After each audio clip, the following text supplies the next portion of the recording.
রাহুল, গাড়িটা একটু আস্তে চালা। এত জোরে চালাচ্ছিস কেন?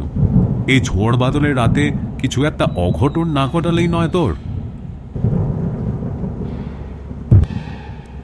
তুই খালি ভয় করিস। একটু স্পিডে হাইওয়েতে না চালালে হয়? দেখ, তাড়াতাড়ি পৌঁছাতে হবে। আকাশের যা অবস্থা, ঝড় বৃষ্টি শুরু হলে আর দেখাই নেই। দেখে গাড়ি চালা ভাই, রাতের বেলা আমার বড্ড ভয় করছে। এইভাবে এত স্পিডে গাড়ি চালানোর কোনো প্রয়োজন নেই। রাস্তা যখন চিনিস তাহলে সেইভাবেই চল।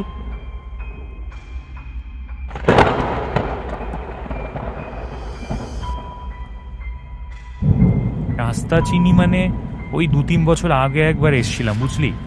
আমার যতদূর মনে আছে এই হাইওয়েটা ক্রস করেই বাঁ দিকে একটা জঙ্গলের রাস্তা পড়বে, ওটা দিয়ে এগিয়ে গেলেই গ্রামটা। রাহুল ও বিক্রম দুই বন্ধু তাদের আত্মীয়ের বাড়িতে যাচ্ছে, কলকাতা থেকে মধুপুর। অফিস শেষ করেই তাই দুজনে বেরিয়ে পড়েছে, যদিও বেরোতে অনেকটাই রাত হয়ে গেছে। হাইওয়ে রাস্তা দিয়ে তারা এগিয়ে চলেছে। আকাশে বিদ্যুৎ চমকাচ্ছে, যেন ভয়াবহ ঝড় উঠতে চলেছে। ঠিক তখনই হঠাৎ এক বিকট শব্দে একটা লরি এসে ওদের গাড়িটিকে পিছন দিক থেকে ধাক্কা মারে এবং এক নিমিষে লরিটি অদৃশ্য হয়ে যায়।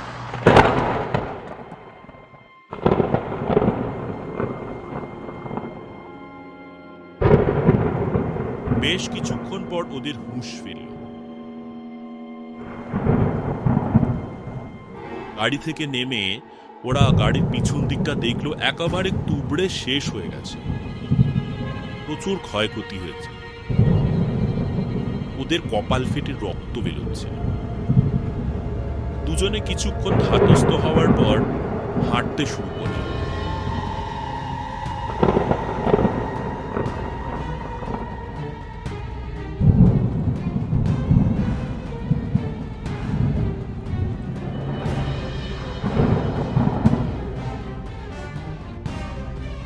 অবশেষে হাঁটতে হাঁটতে তারা একটা চায়ের দোকান দেখতে পেল। একটা টিমটিমে আলো জ্বলছে। তারা যেন নিজেদের হাতে স্বর্গ পেল।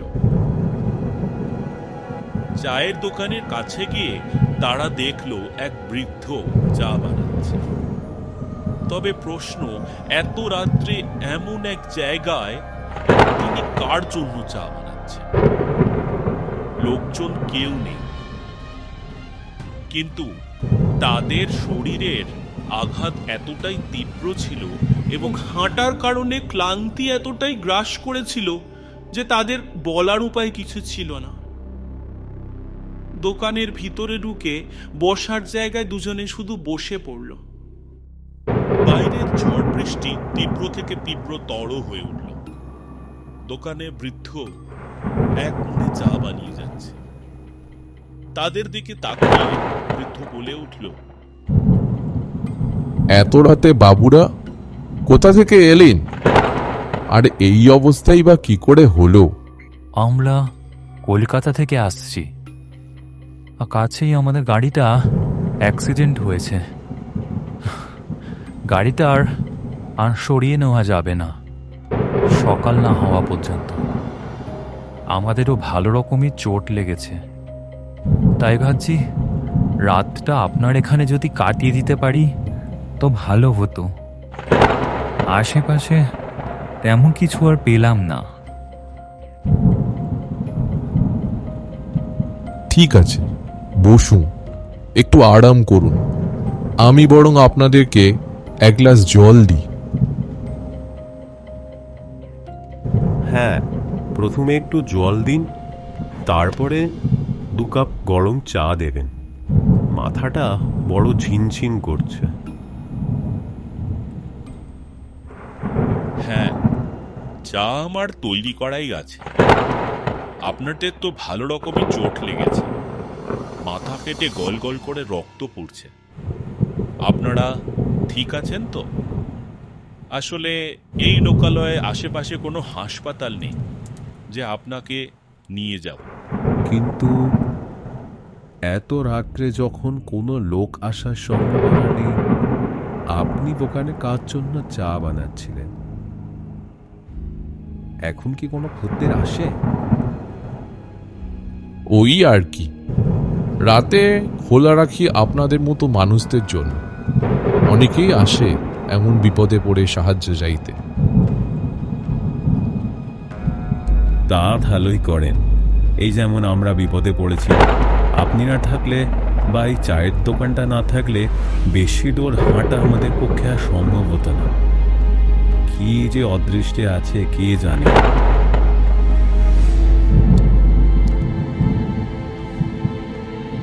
এই নিন আপনাদের চা, দেখুন এবার একটু স্বস্তি বোধ করবেন। ঝড় বৃষ্টির মধ্যে গরম চায়ের স্বাদ তাদের ক্লান্তি কিছুটা দূর করে, বেশ খানিকটা চাঙ্গা অনুভব করে। এই রাস্তাটায় প্রায়ই দুর্ঘটনা ঘটতে থাকে রাতের বেলা। ফাঁকা জায়গায় ট্রাকগুলো যেন দানব হয়ে ওঠে, বিশেষ করে ছোট গাড়িগুলোকে যেন গিলে খেতে চায়। সামনে কেউ থাকলে তারা কারোর পরোয়া করে না, জোরে গাড়ি চালিয়ে তাদেরকে পিষে দেয়। যা বলেছে, কোথা থেকে যে ট্রাকটা এলো আর কিভাবেই যে মারলো কিছুই বুঝতে পারলাম না। আর একবারের জন্য ট্রাকটাকে দেখতেও পেলাম না। সব কিছু এত তাড়াতাড়ি ঘটে গেল, এত দ্রুত হয়ে গেল, কিছু ভাববার আর সময় পাইনি। চোখ খুলে যখন দেখলাম গাড়িটা একদম দুমড়ে মুচড়ে গিয়েছে, কোনো কিছু না ভেবেই দুজনে গাড়ি থেকে নেমে হাঁটতে হাঁটতে আপনার কাছে এসেছে। কিছুই বুঝতে পারলাম না কিভাবে কি হলো। নিন, এবার একটু বিশ্রাম নিয়ে নিন। আমার এই ঝুপড়ির পিছনে এক কামরা ঘর আছে, ওখানে গিয়ে একটু বিশ্রাম নিন, দেখবেন শরীরটা হালকা লাগবে। দোকানের পিছন দিকের একটি ঘরে রাহুল এবং বিক্রম দুজনে আশ্রয় নেয়। ক্লান্ত পরিশ্রান্ত চোখে খুব তাড়াতাড়ি তাদের ঘুম জড়িয়ে আসে, কিন্তু বিক্রমের ঘুম হঠাৎই ভেঙে যায়। কাদা যেন ফিস ফিস করে কথা বলছে বাইরে।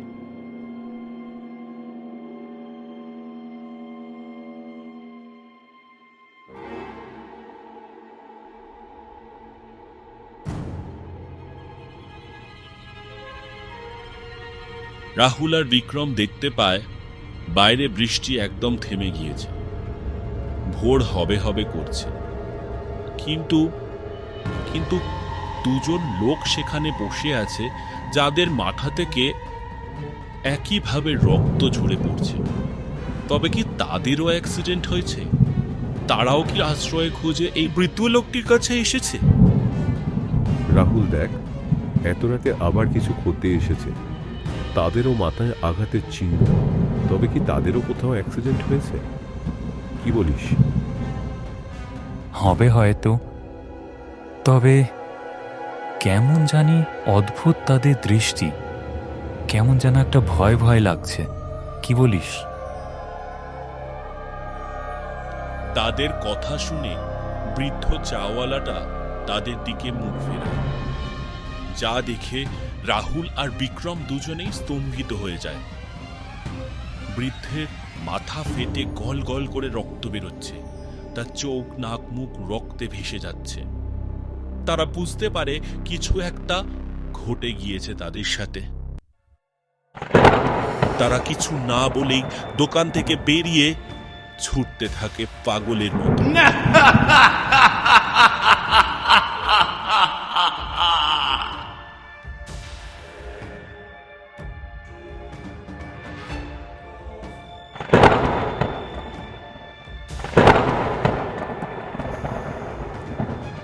দুজনে মিলে দিকবিদিক জ্ঞান শূন্য হয়ে ছুটতে থাকে। ছুটতে ছুটতে তারা আবার হাইওয়েতে চলে আসে। ঠিক তখনই একটা ট্রাক তাদেরকে পাশ কাটিয়ে চলে যায়। তারা ছুটে গিয়ে সেই ট্রাকটাকে দাঁড় করানোর চেষ্টা করে।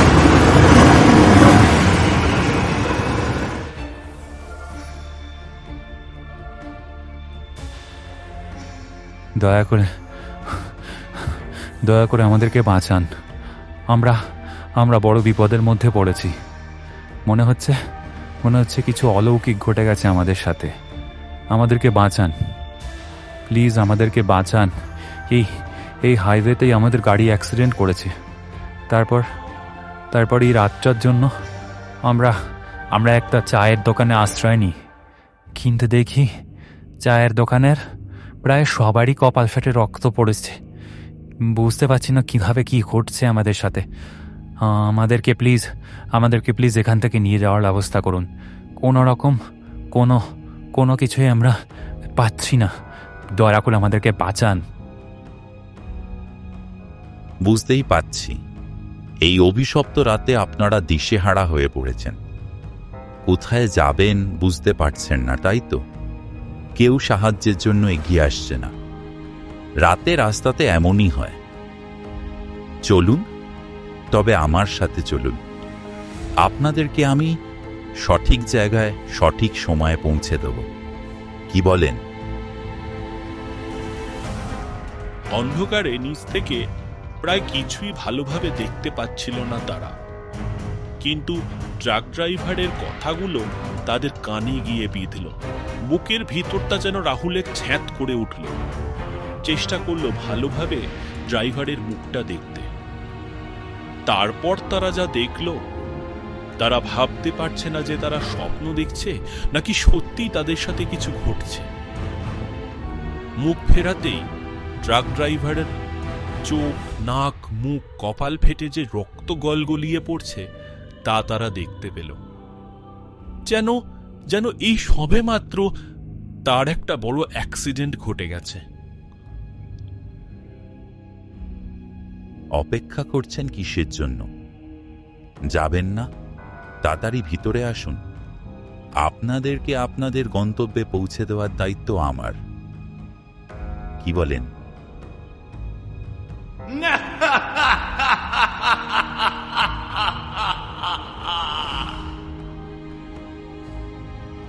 এই অট্টহাসির শব্দে তাদের বুকের ভিতরটা চির ধরিয়ে দেয়। প্রাণপণে তারা দুজনে মিলে ছুটতে থাকে। আঁধার অনেকটা কেটে গেছে, সূর্যের আলো আস্তে আস্তে উঠতে শুরু করেছে। এই অভিশপ্ত রাত তবে কি শেষ হলো? কিছু দূর ছুটতে তারা দেখতে পায় দূরে একটা পুলিশের ভ্যান দাঁড়িয়ে রয়েছে। তারা বুঝতে পারে হয়তো আঁধার রাতেই শেষ হয়েছে। দুজনে মিলে হাঁপাতে পুলিশের কাছে সাহায্য চাইতে যায়। স্যার, বাঁচান স্যার, আমরা বড় বিপদে পড়েছি। সেই গত রাতে আমাদের গাড়ির অ্যাক্সিডেন্ট হয়েছে। সেই তখন থেকে আমরা সাহায্য চেয়ে বেড়াচ্ছি, কিন্তু কোথাও কোনো সাহায্য পাচ্ছি না। অপরদিকে কিছু অলৌকিক জিনিস আমাদের সাথে ঘটে যাচ্ছে। এই বড় অভিশপ্ত জায়গা, আমাদেরকে বাঁচান প্লিজ, আমাদেরকে বাঁচান। আমরা আর পাচ্ছি না, আমাদেরকে হাসপাতালে নিয়ে চলুন। পুলিশ বাবু তাদের কথার কোনো উত্তর দিল না। সে যেন ফোনে কার সাথে কথা বলতেই ব্যস্ত। যা দেখে দুজনেই বড় বিব্রত হল। এই অবস্থায় দাঁড়িয়ে থাকা বেশিক্ষণ তাদের পক্ষে সম্ভব ছিল না। তারা বারবার পুলিশকে কিছু বলার চেষ্টা করছিল। ঠিক তখনই আরেকজন এসে পুলিশ স্যারকে বলতে থাকল, স্যার, তেমন ভাবে দেখে মনে হচ্ছে রোড অ্যাক্সিডেন্ট, বিশেষ কিছু পাওয়া যায়নি। তবে ডেড বডিগুলো সরিয়ে নিয়ে যাওয়ার ব্যবস্থা করছি। গাড়ি দেখে মনে হচ্ছিল কলকাতা থেকে এদিকে আসছিল। পিছন থেকে কোনো বড় গাড়ি ধাক্কা মেরে দিয়েছে। সারা রাত এইভাবেই পড়েছিল। পোস্টমর্টমে পাঠিয়ে দিচ্ছি। বাড়ির লোকের সাথে কথা বলা হয়ে গিয়েছে। তারা সোজা থানাতেই আসবে, সেখানেই কথা হবে। কথাগুলো তারা দাঁড়িয়ে শুনতে থাকে। তারা নিজেরাই নিজেদের কানকে বিশ্বাস করতে পারছে না। তারা কি শুনছে, কি ঘটেছে কিছুই তারা বুঝতে পারছে না। শুধু হতবম্ব হয়ে দাঁড়িয়ে থাকে। ঠিক তখনই তারা দেখতে পায় দূরে তাদের ভাঙা গাড়ি। আর সেই গাড়িতে শুয়ে রয়েছে দুজন, যারা আর প্রাণী বেঁচে নেই।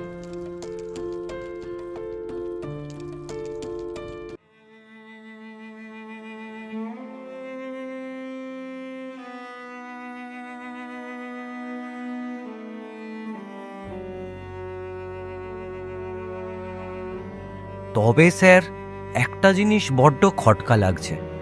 বিগত 2-3 মাসে প্রায় একই ধরনের 5 থেকে 6টা অ্যাক্সিডেন্ট হয়ে গেল। বিশেষ করে ওই চায়ের দোকানের বুড়োটাকে ট্রাকটা পিষে দেওয়ার পর থেকেই এমন ঘটনা যেন প্রায়ই ঘটতে থাকছে। কিছু তো একটা ব্যবস্থা নিতেই হবে। রাতের দিকে এখন এই রাস্তাটা বন্ধ করলেই ভালো হয়।